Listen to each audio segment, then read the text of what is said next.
El tema que me corresponde en esta segunda sesión de la celebración del Día de la Reforma es el tema titulado el cesacionismo.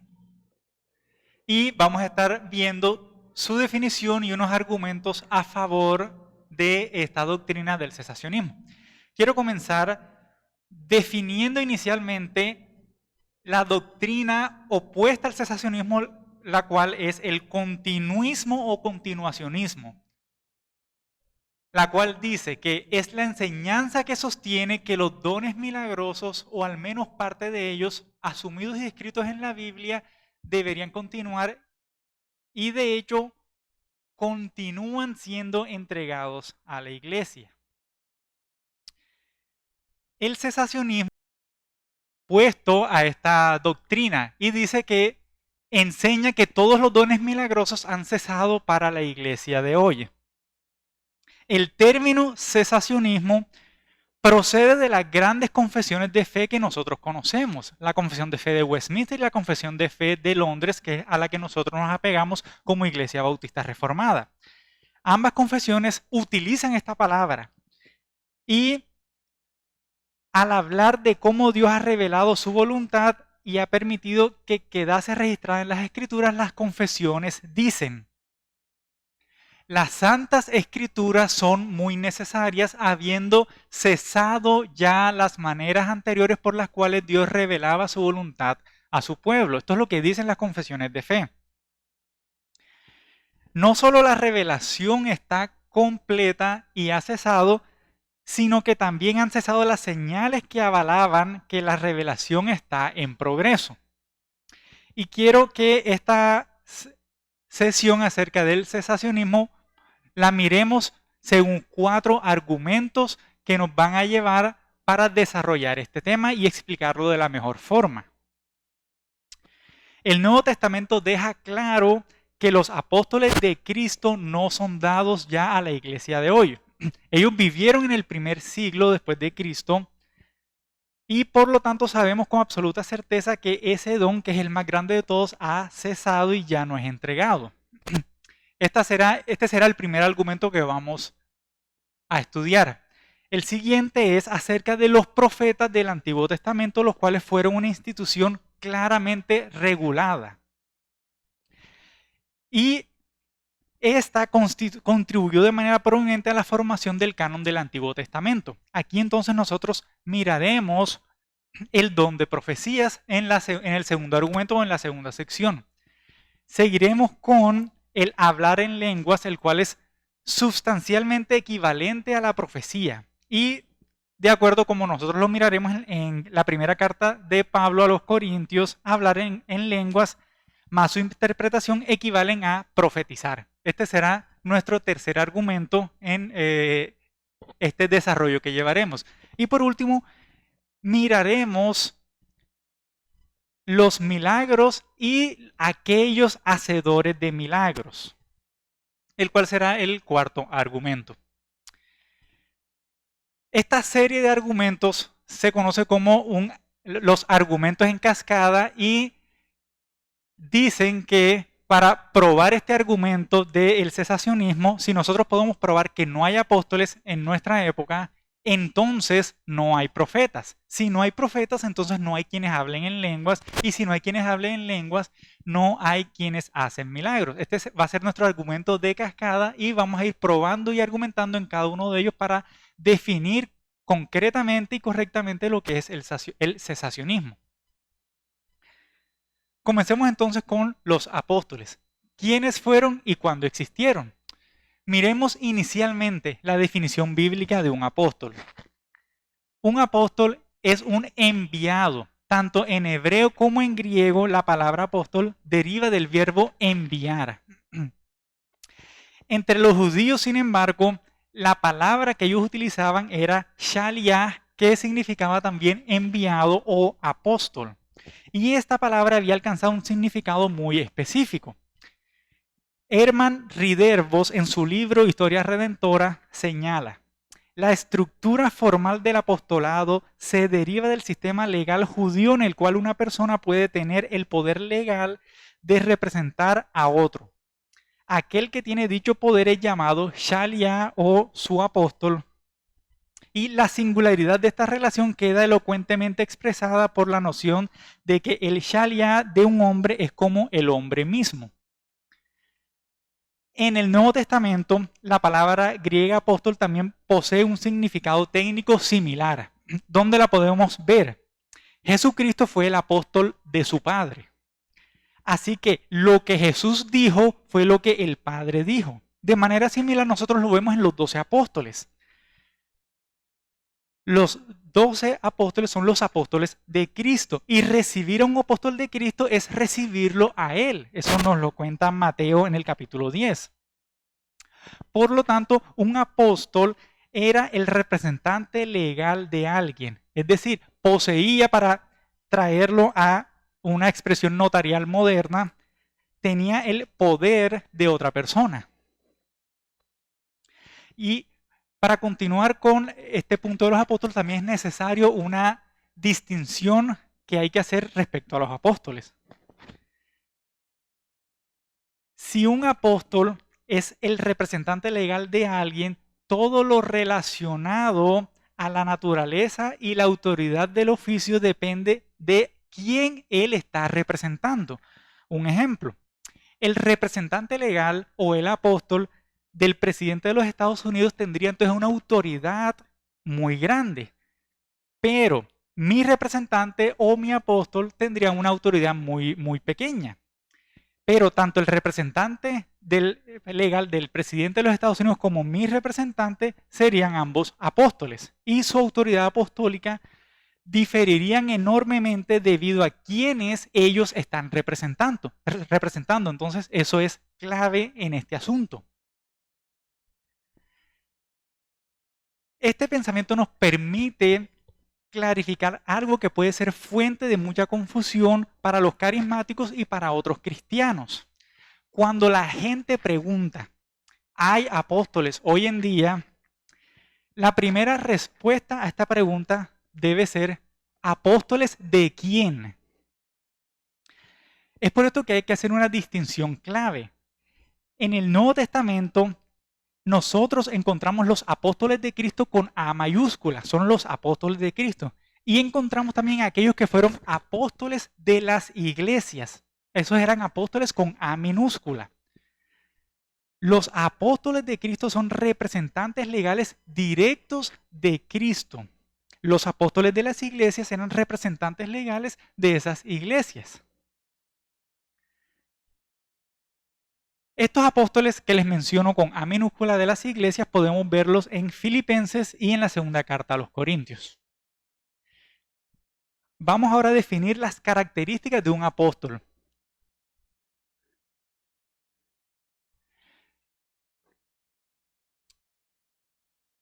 Vamos a encontrar que hay 3 características indispensables de un apóstol de Cristo, apóstol con A mayúscula. La primera característica es que debía ser testigo ocular del Cristo resucitado. Primera Corintios capítulo 9, verso 1, dice el apóstol Pablo, no soy apóstol, no soy libre, no he visto a Jesús el Señor nuestro, no sois vosotros mi obra en el Señor. Es importante enfatizar en este punto que los ojos en cuestión eran ojos físicos. Pablo vio con sus ojos físicos al Señor Jesús resucitado. No se trataba de un sueño o de una visión de haber visto a Jesús, era con los ojos físicos. Otra característica era designado directamente por Jesucristo. Y esta segunda característica es muy importante. Un apóstol de Cristo debía ser directamente designado por Jesucristo. Ni la iglesia, ni ninguno de los otros apóstoles eran completamente importantes o tenían la autoridad para seleccionar a un apóstol de Cristo. Entonces, en estricta concordancia con lo que hemos visto, solo Cristo puede darle su poder legal. De esa manera, un apóstol de Cristo es enviado por Cristo mismo y solamente puede ser enviado por Cristo mismo. Lucas 6:13 nos dice, y cuando era de día llamó a sus discípulos y escogió a 12 de ellos, a los cuales también llamó apóstoles.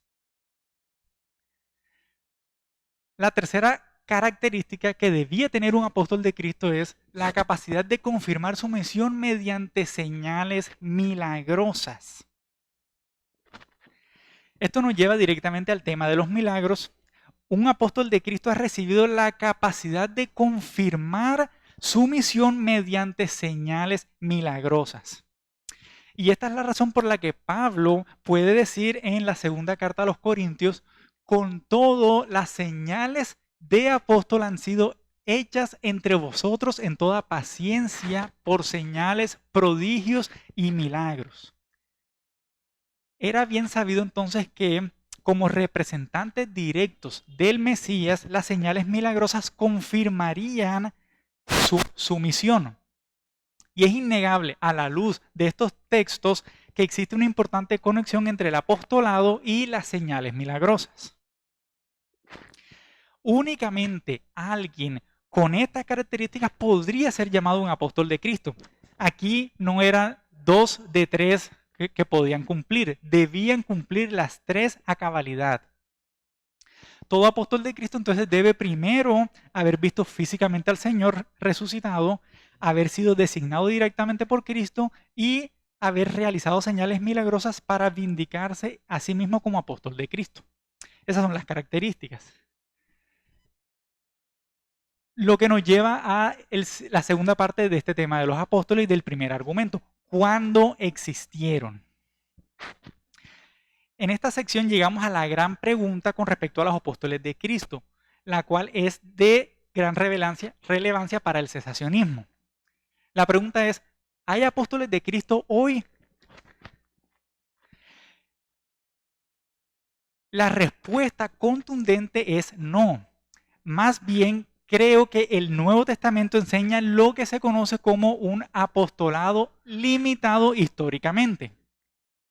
Es decir, un apostolado limitado a aquellos hombres comisionados por Cristo, poco antes o poco después de su muerte, crucifixión y resurrección. Vamos a ver los argumentos y las implicaciones de un apostolado limitado históricamente. El primero es que los apóstoles de Cristo son el fundamento de la iglesia. Esto lo podemos ver en Efesios 2:20 y Apocalipsis 21. Y enseñan que los apóstoles de Cristo ocupan una posición fundamental dentro de la iglesia. Efesios 2:20, edificado sobre el fundamento de los apóstoles y profetas, siendo la principal piedra del ángulo Jesucristo mismo. Vemos entonces que los apóstoles se constituyen en fundamento.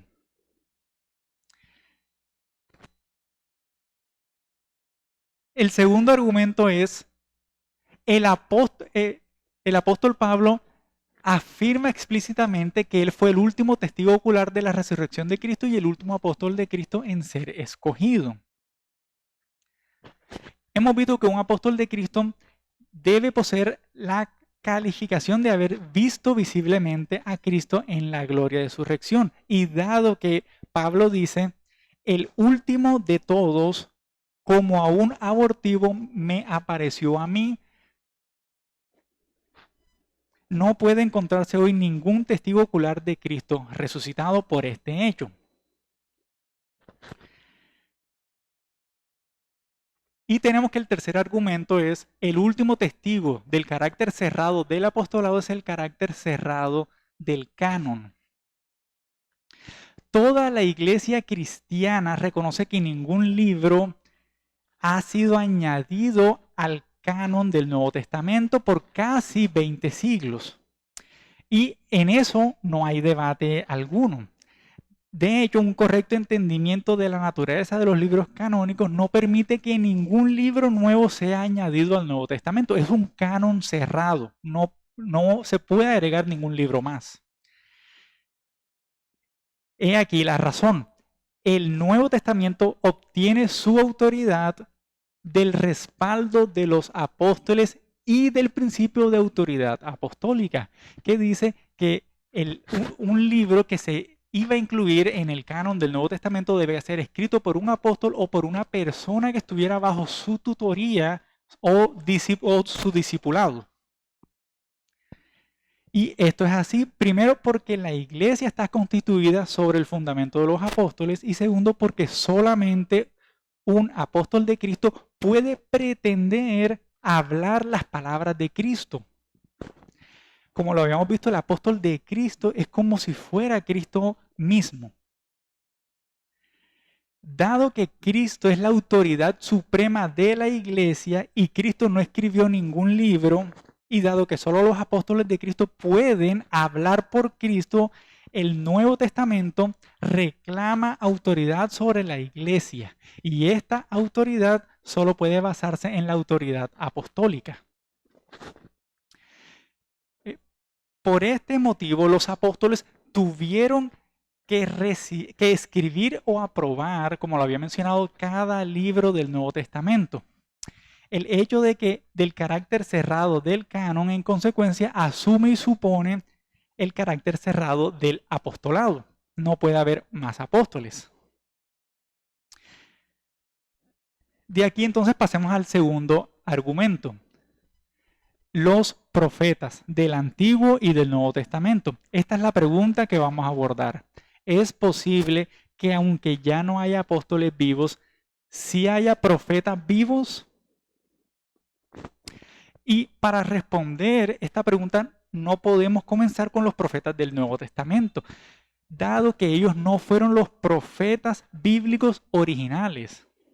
Mucho antes de que se levantaran los profetas en la iglesia neotestamentaria, los profetas fueron regulados y reconocidos en el Antiguo Testamento. Para hacerlo más convincente sería como tratar de entender los oficios y la obra de Cristo sin tener en cuenta el Antiguo Testamento. Necesitamos comenzar en este punto por el Antiguo Testamento en el tema de los profetas y las profecías del Antiguo Testamento.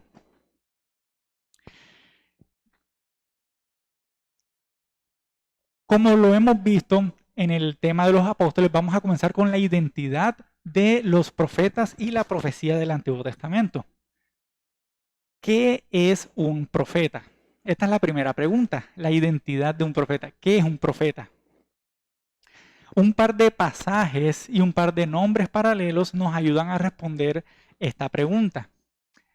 Éxodo 4, 10 al 17 nos deja ver que un profeta era la boca o el portavoz de Dios. Dice al final del texto, no soy yo Jehová, ahora pues ve Jehová hablándole a Moisés, y yo estaré con tu boca y te enseñaré lo que hayas de hablar. Es por tanto que un profeta era la boca o el portavoz de Dios. Las palabras del Señor a Moisés dejan en claro que el profeta era aquel que hablaba por Dios. Él era, en otras palabras, la boca de Dios. También tenemos dos nombres paralelos que nos ayudan a definir que era un profeta. Estos dos nombres paralelos son profeta y vidente. En la Biblia se utilizan como sinónimos. Sin embargo, enfatizan aspectos diferentes de lo que significa ser profeta. El vidente destaca el método de recibir revelación que fue característico de la institución profética. En cambio, que profeta enfatiza que es un portavoz divino o un vocero de Dios. Por lo tanto, es legítimo decir que el término profeta enfatiza la relación del profeta con el pueblo, ya que es el portavoz o el vocero. El término vidente, por otro lado, enfatiza su relación con Dios, pues él recibe visiones de Dios. De este modo, mientras vidente acentúa la recepción del mensaje, profeta destaca la entrega de este. Pero como lo hemos visto, son dos aspectos que acentúan diferentes cosas, pero vienen siendo sinónimos estas dos palabras. Sigamos ahora con la regulación de la profecía del Antiguo Testamento.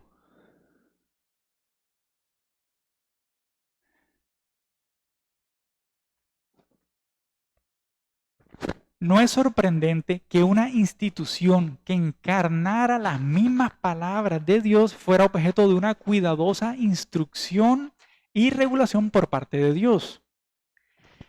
La profecía del Antiguo Testamento se define y regula en dos pasajes cruciales: Deuteronomio 13 y Deuteronomio 18.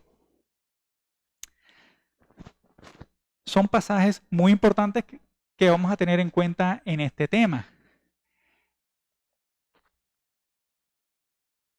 Pero lo que nos dicen estos pasajes y lo que nos aclaran es que un profeta debe testificar su mensaje con alguna señal o maravilla. Y se enseña incluso si un supuesto profeta testificara de sí mismo con dichas maravillas, su mensaje no debía ser ni seguido ni creído si los alejaba de la revelación que Moisés les había dado del Dios verdadero. La solemnidad de afirmar ser un profeta es subrayada por el tipo de castigo que recibirías si resultaba ser un falso profeta. Y aquí lo vemos al final. Tal profeta o soñador de sueños ha de ser muerto. El segundo pasaje que tenemos es en Deuteronomio 18. Y poniendo estos dos pasajes juntos, podemos decir que un verdadero profeta posee y debe poseer dos marcas infalibles. Primero, lo que profetiza siempre debe hacerse realidad.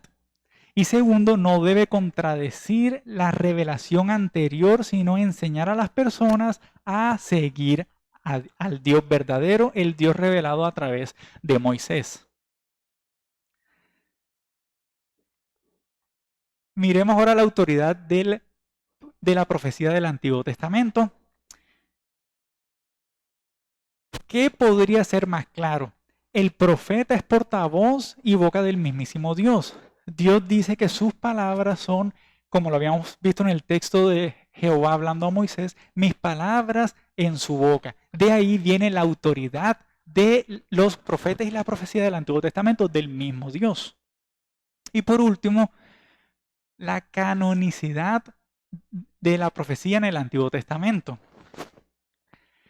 Como lo había mencionado, así como los libros escritos o respaldados por los apóstoles de Cristo constituyeron por esa razón el canon del Nuevo Testamento, también los escritos de Moisés y los profetas fueron por esa misma razón el canon del Antiguo Testamento. Y esto es lo que quiero decir con su canonicidad. El canon del Antiguo Testamento era doble.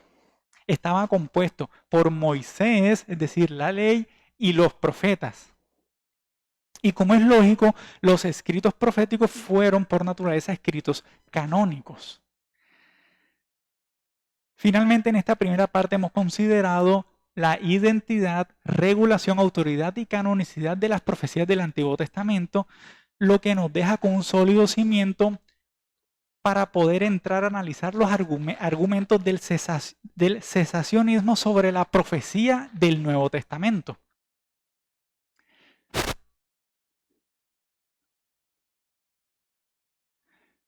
Los profetas del Nuevo Testamento fueron fundacionales.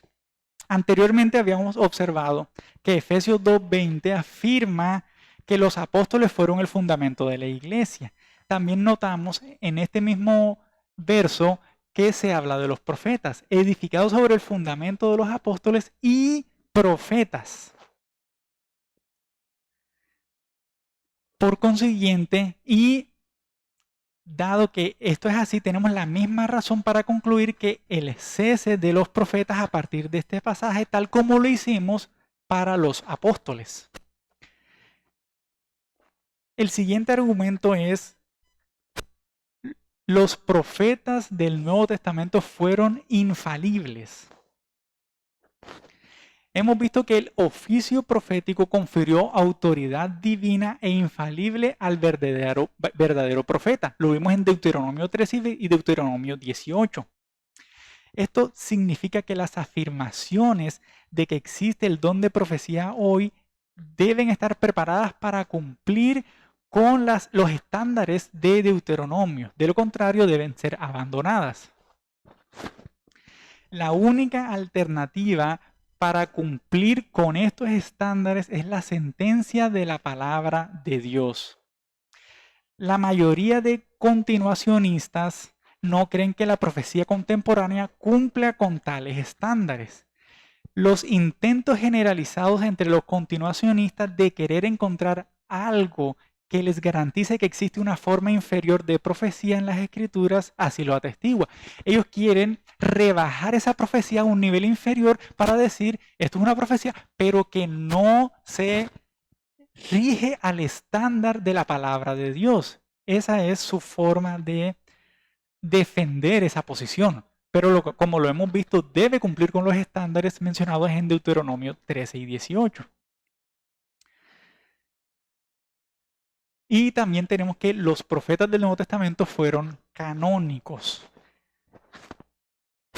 Hemos visto que la forma del canon del Antiguo Testamento era Moisés y los profetas. De hecho, en algunos casos habíamos visto que todo el Antiguo Testamento era llamada palabra profética.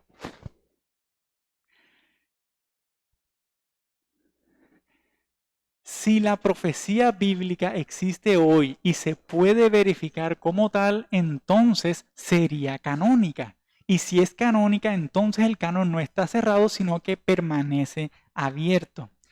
Sin embargo, el hecho es que todo cristiano sabe y los contenidos del Nuevo Testamento así lo atestiguan plenamente que el canon del Nuevo Testamento está cerrado y ha estado cerrado por casi 2000 años. Por lo tanto, no puede haber una profecía nueva porque se constituiría en canon del Nuevo Testamento.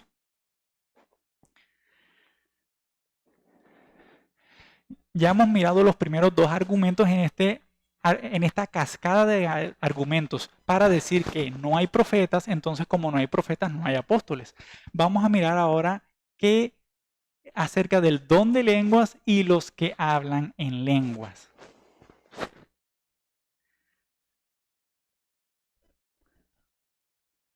La pregunta principal que se aborda en esta sección de las lenguas es: ¿continúan habiendo personas que hablan en lenguas en la iglesia de hoy? Esa es la pregunta principal. Y para responder a esta pregunta vamos a estar mirando 4 preguntas, las cuales vamos a ir respondiendo. La primera es, ¿las lenguas eran lenguas humanas? La respuesta corta es sí. Las lenguas eran lenguas humanas. ¿Y cómo nosotros podemos llegar a esta respuesta tan contundente? Es importante apuntar desde el comienzo de esta explicación que el hablar en lenguas solo se menciona en el Nuevo Testamento, en el libro de Hechos y en la carta a los Corintios. Miremos entonces Hechos capítulo 2. Es la primera y gran referencia bíblica de que las lenguas eran claramente idiomas humanos. ¿Qué dice Hechos 2? Moraban entonces en Jerusalén judíos, varones piadosos de todas las naciones bajo el cielo, y hecho este estruendo se juntó la multitud y estaban confusos porque cada uno les oía hablar en su propia lengua. Eran lenguajes humanos. Y en Apocalipsis tenemos que la palabra lengua fue a menudo usada en el Nuevo Testamento para referirse a idiomas humanos. Y cantaban un nuevo cántico diciendo: digno eres de tomar el libro y de abrir sus sellos, porque tú fuiste inmolado y con tu sangre nos has redimido para Dios de todo linaje y lengua y pueblo y nación. Si las lenguas eran idiomas extranjeros que podían ser interpretados, entonces muchas de las afirmaciones del don de lenguas hoy, si no la mayoría, quedan invalidadas. No son y ni siquiera pueden pretender ser lenguas extranjeras. La segunda pregunta que vamos a responder es: cuáles eran las reglas sobre hablar en lenguas en la iglesia. El tema de la primera carta a los Corintios en el capítulo 4 es la regulación de los dones espirituales en las asambleas de la iglesia. Uno de los principales énfasis de este capítulo 14 es, por lo tanto, dar reglas para el uso de los dones de lenguas en las reuniones de las iglesias. Las reglas eran claras y aquí las tenemos, las reglas para hablar en lenguas. Solo 2 o 3 personas que hablan en lenguas podían hablar y no al mismo tiempo. Si se hablaban lenguas en la iglesia debían interpretarse. Si nadie interpretaba, quien hablaba en lenguas debía guardar silencio. Y a ninguna mujer se le permitió hablar en lenguas en la reunión de la iglesia. Esta es la razón principal para la prohibición en 1 Corintios 14. ¿Qué podemos decir con estas reglas? Es obvio que pocas o ninguna de estas reglas se observan en la mayoría de las iglesias donde se practica el hablar en lenguas. Este es ciertamente un llamado a la reforma de tales reuniones. Sin embargo, la violación regular y casi sistemática de estas reglas bíblicas plantean una profunda sospecha de que el fenómeno de las lenguas que hoy vemos, hoy en día se ve, no se basan en las escrituras. Y es que cuando reglas tan claras de las escrituras son tan flagrantemente desobedecidas, es correcto preguntarse si las escrituras tendrán algo que ver con esta práctica actual. Es decir, o las escrituras están equivocadas o lo que ellos están haciendo está equivocado. La siguiente pregunta es, ¿hay quienes hablan en lenguas hoy? El don de lenguas no existe en la iglesia de hoy y el argumento para esta conclusión es el siguiente. Hablar en lenguas fue una forma de profecía y por lo tanto, cuando estaba acompañado por el don de la interpretación, era funcionalmente equivalente a la profecía. Así como no hay profetas vivos en la iglesia de hoy, tampoco puede haber ninguna persona que hable en lenguas. De lo contrario, se constituiría esa persona que habla en lenguas en un profeta. La clave de este argumento es que hablar en lenguas fue una forma de profecía. ¿Y cómo sabemos esto? Uno de los argumentos usados para probar esta aseveración lo encontramos en Hechos capítulo 2. Dice al final, y vuestros ancianos soñarán sueños y de cierto sobre mis siervos y sobre mis siervas en aquellos días derramaré de mi espíritu y profetizarán. Esto es dado en el contexto de Hechos 2, la venida del Espíritu Santo en el día de Pentecostés.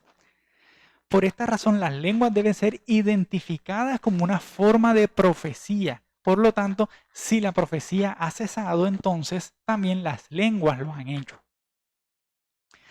Y la cuarta pregunta para concluir este tema de las lenguas, ¿cómo debemos explicar el hablar en lenguas contemporáneas? Porque muy seguramente hemos escuchado a personas o iglesias en donde hablan en lenguas. Entonces, ¿cómo debemos explicar ese hablar en lenguas contemporáneas?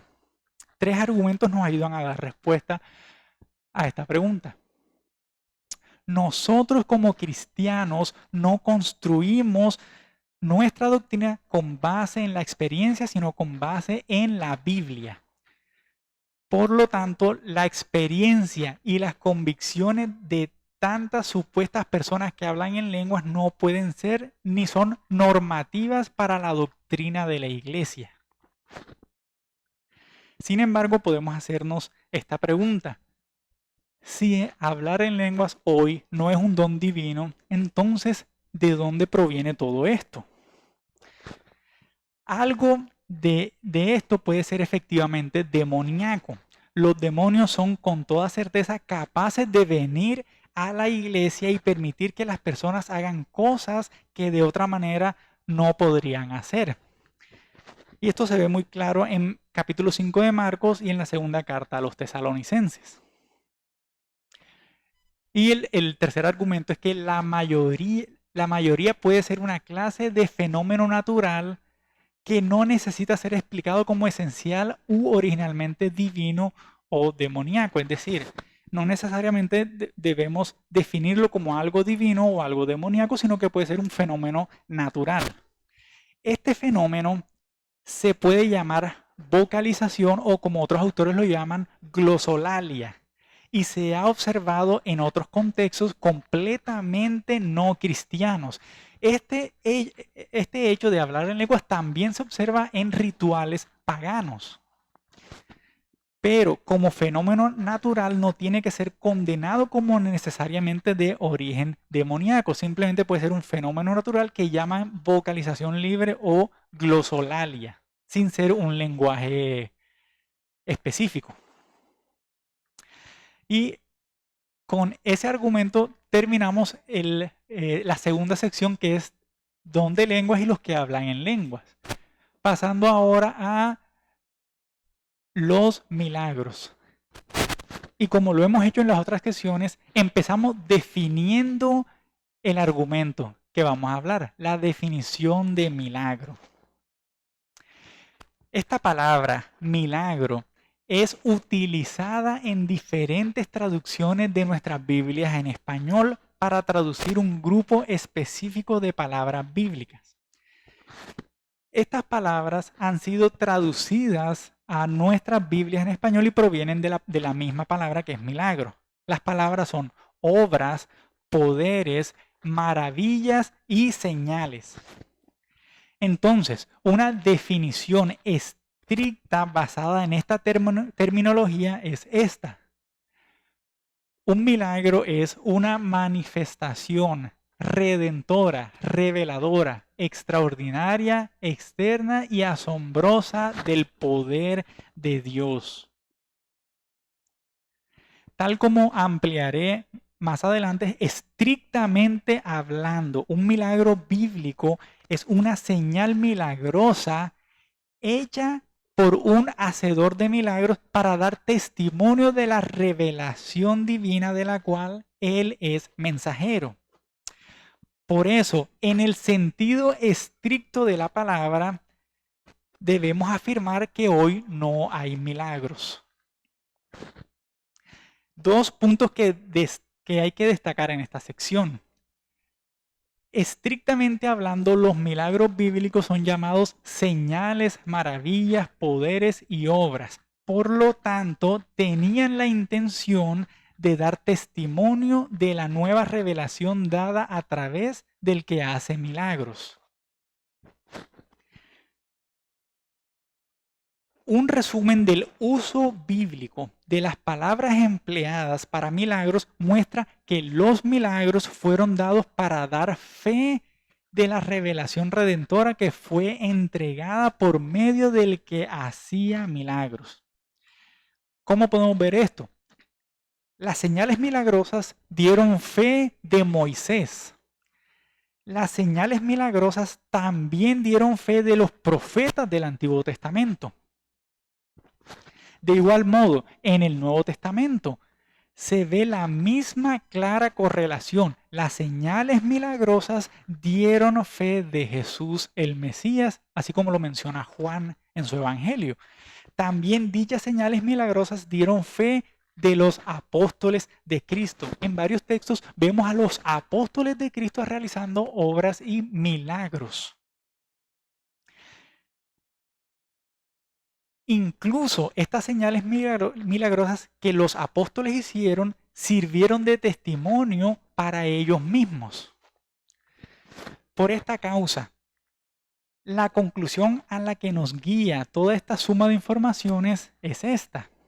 En la Biblia, los milagros, estrictamente definidos como lo hemos definido, ocurren definitivamente en conjunción con aquellos que son los órganos de la revelación nueva o directa. Y si creemos que Dios ya no está entregando tal revelación, entonces deberíamos esperar una cesación completa de los milagros en este sentido estricto de la palabra. Este gráfico nos ayuda a ilustrar esa definición. Si hay revelación, entonces hay milagros que evidencien y prueben esta revelación. Pero si ya no hay revelación, entonces ya no hay necesidad de esta clase de milagros que confirmen al mensajero y la revelación que él trae.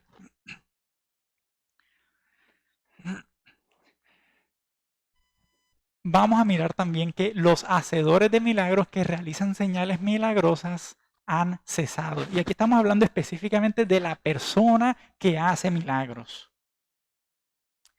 ¿Por qué debemos decir que los hacedores de milagros ya han cesado, que ya no existen entre nosotros?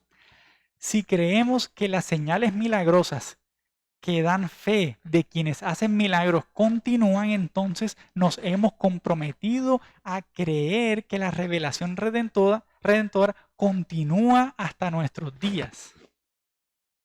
Esto supondría entonces que el canon no está cerrado, y si creemos en los que hacen milagros, entonces nos comprometemos con la idea de que estos hacedores de milagros podrían entonces ser apóstoles o profetas, ya que están dando una revelación a la iglesia.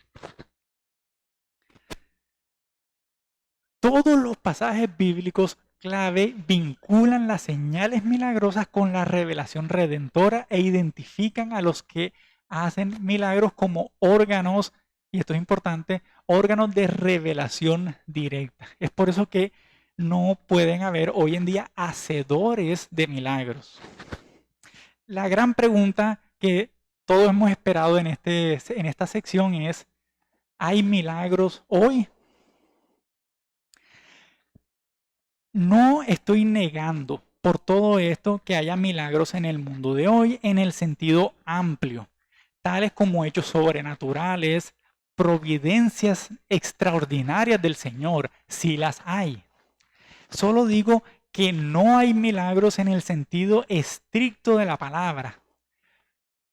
No hay personas que hagan milagros, obrando señales milagrosas para dar fe de la revelación redentora que traen de parte de Dios.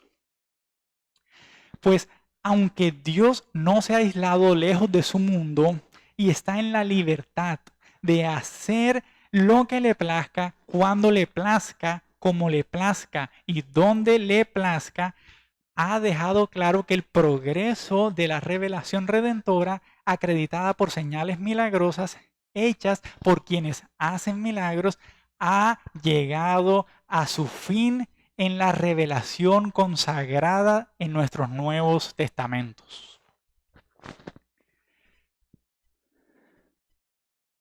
Así que, como hemos podido ver en el desarrollo de este tema, hemos visto una constante cascada partiendo por el cese del apostolado. Hemos visto los argumentos contra la continuidad de los profetas, los que hablan en lenguas y quienes hacen milagros. Todo esto se ha ido derramando en una catarata de una a otra. Y luego de estudiar un tema como este, muchos pueden llegar a sentir una especie de frustración y decepción. Pueden llegar a decir, si la iglesia hoy no tiene apóstoles vivos, ni profetas, ni quienes hablan en lenguas, ni quienes hagan milagros, entonces, ¿qué tiene la iglesia? ¿Dónde está su gloria? ¿Dónde está su poder? Hay una respuesta gloriosa de parte de nuestro Señor Jesús a este mismo interrogante, y se deriva de las palabras de Jesús en la parábola de el rico y Lázaro. Recordemos que el rico en el infierno le pide a Abraham que mande a Lázaro que se levante de entre los muertos, porque si alguien se levantare de los muertos, entonces creerán. La respuesta de Jesús es: a Moisés y los profetas tienen. Jesús nos revela la gloria, la vida, el poder y la suficiencia de la palabra de Dios para la iglesia. La iglesia de hoy no necesita apóstoles, no necesita profetas, no necesita a personas que hablen en lenguas y no necesita hacedores de milagros. La iglesia hoy necesita predicar la palabra de Dios en dependencia del Espíritu Santo.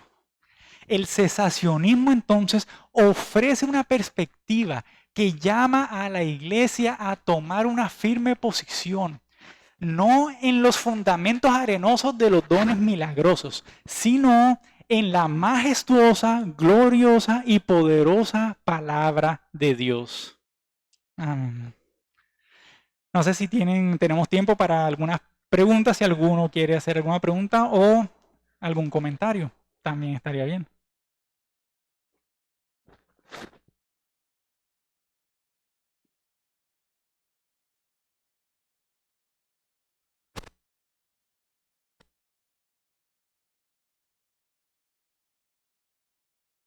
Entonces, oremos, hermanos, para terminar con este tiempo. Santo Dios, bendito, majestuoso y bondadoso. En esta noche, Señor, nosotros te agradecemos porque tú, Señor, has sido el centro de esta conferencia. Porque lo que hemos estudiado, Señor, sabemos que traen gloria a ti, traen exaltación a tu palabra y podemos, Señor, confiar en que tú guías a tu pueblo y que en esta noche, Señor, nosotros hemos exaltado tu santo nombre. Damos muchas gracias, Señor, y que estas palabras, estos estudios y conferencias puedan ser asimiladas, guardadas en nuestro corazón para edificación de tu pueblo. En Cristo Jesús y el Espíritu Santo oramos. Amén.